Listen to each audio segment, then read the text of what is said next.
Estamos de volta ao último bloco do Tira Dúvidas de hoje, que conta com a presença dos professores Wendermir Botelho e Antônio Ferreira, da área de Ciências Humanas.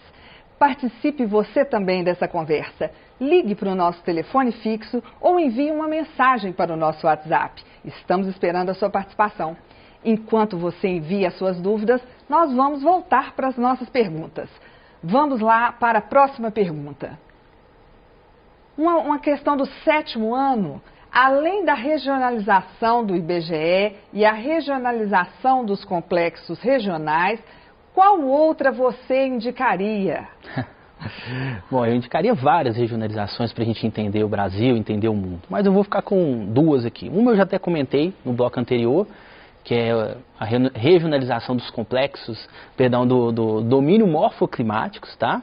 Que é a primeira que eu recomendo. E uma outra que é pouco utilizada, pouco conhecida, mas que vale a pena a gente compreendê-la, tá? É a regionalização dos 4 Brasis, tá? Essa regionalização ela é feita pelo geógrafo Milton Santos, onde divide o Brasil em 4 regiões. E a região onde está localizada Minas Gerais é chamada de região concentrada. Por que concentrada? Porque é nela que acontecem as maiores relações dos meios técnicos científicos dentro do Brasil. Sobre a regionalização dos domínios morfoclimáticos, eu esqueci de citar quem foi o criador, que é o geógrafo também, Aziz Absaber. Tá? Então, eu recomendo essas duas, domínios morfoclimáticos e 4 Brasis. Perfeito. E agora, professor Wendermir, continuando ainda o assunto do hedonismo, qual a diferença entre hedonismo e epicurismo? Uma questão do 2º ano. Então, gente, como nós falamos no bloco anterior, o hedonismo vai ser essa busca do prazer pelo prazer, e aí nós relembramos algumas atitudes que existem em nossa sociedade, atitudes impensadas, atitudes inconsequentes, que ao invés de trazer felicidade, pode trazer um prazer imediato sim, mas depois traz para a vida da pessoa, traz para a vida em sociedade a infelicidade. E Epicuro veio justamente propor que este prazer deve ser vivido sim, porque ele faz parte da vida. No entanto, esse prazer tem que ter um controle, ele tem que buscar esta felicidade. Então não pode ser só um prazer pelo prazer. O que Epicuro propõe para a gente? Epicuro propõe que a gente tem que buscar o prazer através da amizade. E quando eu penso em amizade, eu penso numa amizade sincera, amizade verdadeira. Você, aluno, vocês que estão aqui no estúdio, todos nós temos aquelas pessoas que não tem muito um porquê, mas a gente se sente tão bem de estar ao lado dessas pessoas, pessoas essas que nós consideramos amigos. Então Epicuro vai falar justamente isso. Existe aquele prazer sem nome, aquele prazer que te traz uma satisfação, uma tranquilidade, uma paz. E a amizade justamente vai te oferecer esse prazer. E é um prazer que vai te conduzir à felicidade, porque é um prazer que vai te acrescentar. É um prazer que vai aumentar a sua qualidade de vida. Na sequência, ele vai falar da questão do autoconhecimento. Gente, não tem coisa melhor na vida do que você, diante de uma realidade, e às vezes uma realidade relativa, você se afirmar enquanto pessoa. Então Epicuro vai trazer justamente isso. Olha, o autoconhecimento é a fonte primária do prazer, porque a partir do momento que você se percebe no mundo, você percebe quem é, suas necessidades e percebe também agentes de transformação, o que vai conduzir à autodeterminação. Então, a partir do momento que eu me percebo, eu me determino, eu estou no mundo, me faço presente no mundo, eu sou diferença. Isso mesmo. Vamos então em frente. Existem políticas para que ocorra o aumento de jovens na população da Europa? Uma pergunta do 9º ano. Bom, primeiro a gente tem que entender que a população da Europa, em alguns países, está desacelerando, né? E que além disso você tem um número de idosos maior do que o número de jovens, né? O que gera um desequilíbrio ali na balança previdenciária, né? Um desequilíbrio social dentro do país. E existem sim alguns países que trazem auxílios econômicos para aquelas famílias que querem ter mais de 1 ou 2 filhos. Tá? Então, sim, existem políticas em alguns países da Europa para que as pessoas tenham mais filhos, para que isso leve a um aumento da taxa de natalidade.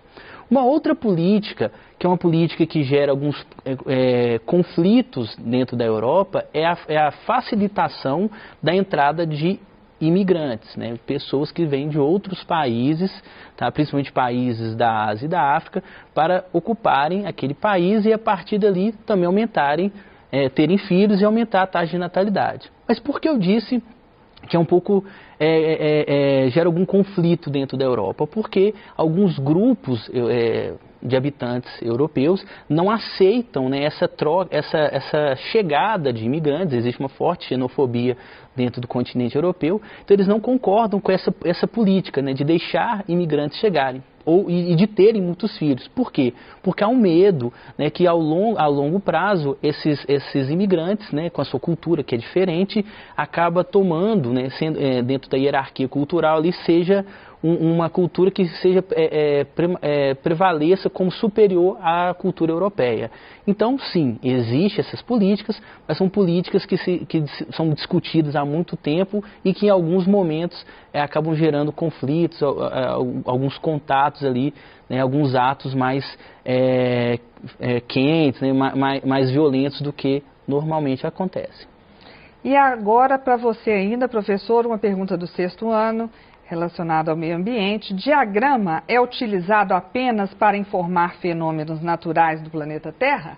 Tá. O bloco diagrama, né, que é uma forma de representar o espaço, ele é muito utilizado, né, para representar fenômenos como o vulcão, né, o movimento das placas tectônicas, alguns recortes do relevo, tá? Mas ele pode ser utilizado para outras modalidades, como está organizado a relação cidade urbana com cidade rural, como está organizado as ocupações das atividades econômicas, mas se utiliza o bloco diagrama de uma maneira mais frequente para entender o meio ambiente, porque é complicado você imaginar, né, como que ocorre um movimento convergente de uma placa tectônica.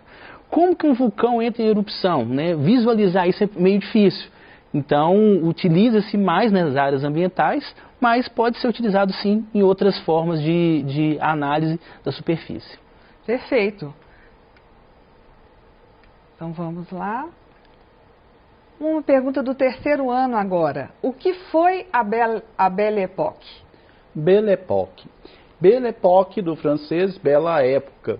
Foi um período de paz e de tranquilidade, foi um período em que a humanidade, e lembrando, quando eu falo humanidade, a gente vai pensar na Europa, a gente vai pensar na França, nos grandes pontos da filosofia, nos grandes pontos do pensamento. Porque, na verdade, a filosofia, quando ela vem para o Brasil, quando ela vai para o mundo, ela vai com essa carga europeia. Então, mais para meados do século XX, até agora no século XXI, é que a gente vai perceber as filosofias, as culturas, os pensamentos de cada povo, né, de cada continente, de cada país. Mas até então o pensamento é um pensamento totalmente ocidental. Tanto que a filosofia oriental ela vai aparecer mesmo no século XX. Mas só que a Belle Époque foi um período de mais ou menos 43 anos. Foi um período que o homem viveu toda esta tranquilidade, que ele olhou para todo o edifício filosófico, para tudo que ele construiu, para os avanços da ciência, para essa tranquilidade de perceber o mundo, e através disso foi um período de cartase humana, foi um período de tranquilidade até 1914, que nós tivemos a Primeira Guerra Mundial. Obrigada. Por que muitos movimentos sociais da América Latina estão ligados às questões agrárias, urbanas, indígenas? Uma questão do 8º ano. Então vamos lá. Quando falamos da América Latina, a gente tem que compreender um contexto. Primeiro, que é um continente que teve o seu processo de ocupação, né, feito por espanhóis e portugueses, principalmente. Foi uma colonização de formato de exploração, ou seja, eles vieram aqui para tirar as nossas riquezas, tá? E que ao longo do tempo isso gerou uma desigualdade, né, tanto no campo quanto nas cidades. Tá? E os grupos tradicionais, né, os grupos indígenas, eles foram deixados de lado dentro desse processo. E os movimentos sociais relacionados à questão agrária, urbana e indígena é por causa disso. É para dar voz a esses grupos que ao longo do tempo da história da América Latina não tiveram oportunidade de participar de uma maneira efetiva, de participar de uma maneira que faça com que eles tenham acesso. Tá? Então, quando falamos desse destaque, nós estamos falando o quê? Daqueles locais, daquelas áreas que necessitam que a população tenha destaque, tenha acesso, tenha participação. Por isso é tão forte a questão agrária, ou seja, a questão do campo na América Latina, a questão urbana, a questão das cidades e a questão das comunidades tradicionais, principalmente as comunidades indígenas. E, professor Antônio, em quais os países os movimentos sociais indígenas tiveram mais resultados positivos na América Latina? Uma pergunta do 8º ano. Bom, ao longo do tempo, alguns países tiveram mais destaques do que outros, né? No caso do Brasil, o movimento social indígena é forte, mas ainda precisa de um destaque maior, uma participação ainda mais frequente dentro da sociedade. Mas eu gosto de destacar a Bolívia, tá? A Bolívia é um país que teve os movimentos sociais indígenas, que tem um destaque forte, tanto que a esquerda boliviana, basicamente, a base dela é feita por esses grupos, e também no México. Tá? O México também, principalmente no sul do México, você tem uma força desses movimentos muito grande dentro daquele país. Perfeito. E agora uma questão do 2º ano. O que foi o antropocentrismo? E aí nós vamos na etimologia da palavra. Antropos, homem, centrismo, centro. O homem como centro, como eixo principal da reflexão. Lembrando que nós vamos viver isso, né, no início do Renascimento, e aí nós vamos ter o Iluminismo, onde o homem vai descobrir, vai se fazer presente através da razão, através do pensamento. Então nós abandonamos aquela ideia teocênica de Deus, o centro de todas as coisas, para o homem como referência inicial de todas as coisas. E aí nós vamos aprofundar nas capacidades humanas. E aí eu vi a aula da professora Didi, né, nos 2 blocos anteriores, onde ela vai falar deste homem que vai começar a comercializar, este homem que vai começar a fazer com que o seu trabalho ele seja a fonte de sua satisfação, de sua afirmação no mundo. Então é o homem que vai conquistar o mundo, conquistar a sociedade através de si mesmo. Ótimo. E voltando ao assunto da regionalização, professor Antônio, existe alguma regionalização conhecida para o estado de Minas Gerais? É uma pergunta do 7º ano. Okay. Sim. O estado de Minas é um estado que tem um território extenso, um território grande, e para entendê-lo é necessário que tenha uma regionalização, que seja dividido. E existe a divisão, né, a regionalização pelas áreas de planejamento. Então, Minas Gerais, você pode entrar até no site lá do governo, né, na área de geografia, você vai ver o mapa de Minas dividido nas regiões, né, de planejamento, ou seja, na região central, na zona da mata, região norte, região nordeste. E por que tem essa forma de dividir o estado? Para facilitar, como mesmo diz o nome, o planejamento, para conseguir compreender as características naturais e principalmente socioeconômicas de cada região que tem dentro do estado de Minas Gerais. Certo. Vamos lá, então. Quais são os movimentos sociais mais conhecidos no Brasil? Bom, hoje existem vários movimentos sociais, né, dentro do Brasil. Os mais conhecidos, com maior fama, vamos dizer assim, maior acesso, é o MST, o MTST, e também não podemos esquecer os movimentos do LGBT+, que nos últimos anos cresceram, né, em termos de participação popular, e também os movimentos relacionados aos indígenas e de proteção à mulher. Muito obrigada. E agora uma pergunta do 3º ano, professor Wendermir. Fale sobre algumas características do humanismo. O humanismo vai ser justamente esse homem no centro, o antropocentrismo, e aí nós vamos retomar um pouco disso. E no humanismo eu vou ter o quê? Uma das primeiras características é o teocentrismo versus o antropocentrismo. Então o homem vai ser a referência. Com isso nós vamos ter o quê? Nós vamos ter o aprofundamento das ciências.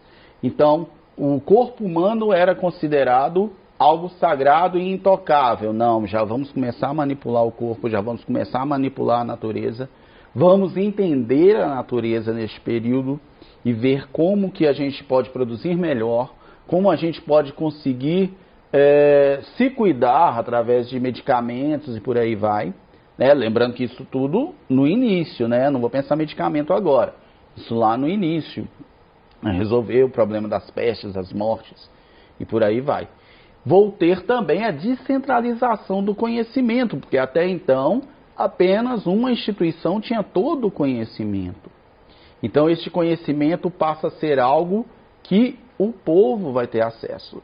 E vamos ter, lembrando, o povo que tem condição financeira. Nós vimos isso lá em Montesquieu. Quem que vai participar, e aí é o que eu vou falar agora, dessa revolução política, dessa democracia, dessa luta pelo bem comum?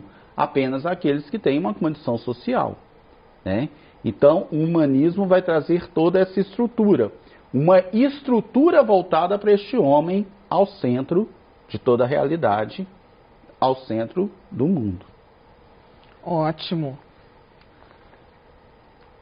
Uma pergunta do 8º ano. Qual o país ou continente que mais possui movimentos sociais? Bom, dizer qual país, qual continente tem mais movimentos sociais é difícil. Por quê? O movimento social vai acontecer de acordo com as demandas que aquele país oferece. Então, se é um país que possui grandes problemas sociais, problemas econômicos, logo terão muitos movimentos sociais para reivindicar, né, essa modificação, essa necessidade, né, de mudanças sociais. Então, dizer que existe país com mais movimento social ou continente com mais movimentos sociais é difícil, não dá para ter uma certeza, não dá para cravar. Mas eu posso dizer que naqueles países que apresentam uma desigualdades sociais maiores, existe sim uma possibilidade de terem mais movimentos sociais. Tá? Isso por quê? Porque um país que apresenta desigualdade é um país que necessita que a população lute para atingir os seus objetivos de melhora e de qualidade de vida. Perfeito. E agora uma pergunta do 3º ano, professor Endermir. Como entender a patrística agostiniana? Gente, Agostinho de Hipona, ele é fantástico. Quando você pensa em Agostinho de Hipona, você pensa que as pessoas podem mudar. Agostinho de Hipona é considerado, né, pela Igreja Católica como Santo Agostinho, né? E quando você pega as confissões de Santo Agostinho, você vai ver que ele é um homem que vai, desde o momento que ele é pagão, que ele está lá com os maniqueus, né? E os maniqueus acreditam, né? A filosofia maniqueísta acreditava nessa questão do bem e do mal como fontes e que existiam em todas as coisas, assim por dizer. Uma vida um pouco desregrada que Agostinho possuía, né, tanto que ele tinha um filho com a concubina, e de repente esse homem, através, né, esqueci o nome do santo, não é Santo Ambrósio, acho que é Santo Ambrósio, ele vai conhecer o cristianismo e vai mudar a sua vida. E aí Santo Agostinho, lembrando que nós estamos na Idade Média e o eixo é teocêntrico, ele vai dizer que a vida humana é uma dádiva de Deus. E que nossa realidade, a nossa felicidade, só se dará por meio da fé. Só se dará através de uma boa vivência em Deus. Abrir mão de tudo aquilo que vai nos afastar, inclusive de conhecimentos, né? Vamos lembrar da questão da heresia, conhecimentos que eu não posso comprovar dentro da fé cristã. Então, assim, é o que eu sempre digo. O que ele traz para a gente? Ele traz justamente a ideia de que todos podem mudar, todos podem se transformar através da autonomia, através de uma escolha de pensamento, dessa evolução do pensamento, desse entendimento. Porque quando eu penso em autonomia em Santo Agostinho, eu não estou pensando numa visão existencialista. Eu estou pensando em uma autonomia que ele escolhe viver na premissa da fé, que ele escolhe viver dentro dessa realidade deste Deus revelado por Cristo. Então Santo Agostinho ele vai trazer justamente este combate aos pagãos, a conversão dos pecadores para a realização do homem enquanto homem. Muito obrigada, professores, porque nós estamos chegando ao final do Tira Dúvidas de Ciências Humanas. Ficou alguma dúvida? Acesse o aplicativo Conexão Escola e envie a sua pergunta diretamente para o seu professor. Eu quero lembrar que o acesso ao aplicativo é gratuito e não consome os dados da sua internet. Você pode consultar também o PET, o Plano de Estudo Tutorado, que está disponível gratuitamente para download no nosso site estudeemcasa.educação.mg.gov.br. E claro, você pode assistir nossas aulas quantas vezes quiser nas nossas plataformas digitais. Eu agradeço a presença dos professores e dos intérpretes de Libras e principalmente a sua participação. Um grande abraço e continue assistindo a nossa programação. Até a próxima!